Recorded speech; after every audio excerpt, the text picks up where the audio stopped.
செடிகள் வளர்ப்பில் அசத்தும் மலை மாவட்ட விவசாயிகள். அலங்கார முட்டைகோஸ் விவசாயம் தற்போது தீவிரம்.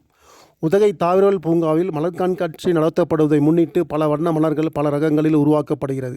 மேலும் அலங்கார செடிகள், மலர்கள் ஆகியவையும் சுற்றுலா பயணிகளை கவரும் விதமாக அதிக அளவில் தயார் செய்யப்படுகிறது.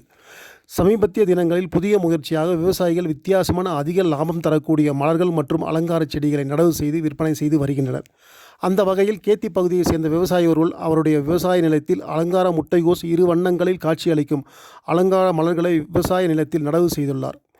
இது வழக்கமான பச்சை முட்டைகோஸ் போல அலங்கார முட்டைகோஸ். இது உண்ணக்கூடியது. சுமார் 6 முதல் 35 அங்குல உயரம் வரை இது இருக்கும்.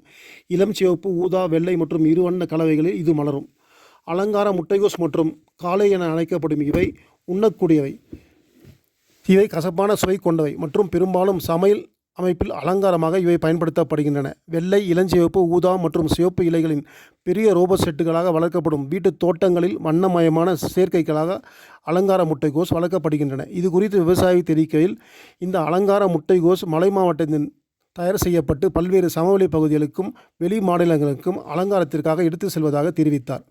நீலகிரி மாவட்ட விவசாயிகள் மலைக்காய்களை மட்டுமே பயிர் செய்து வந்த நிலையில் தற்போது புதிய மாற்றமாக புதிய பழ வகைகள் மற்றும் அலங்கார மலர்களை உற்பத்தி செய்து ஏற்றுமதி செய்து லாபமிட்டு வருவது விவசாயிகளின் வளர்ச்சியில் மேலும் ஒரு படியை உயர்த்தியுள்ளது.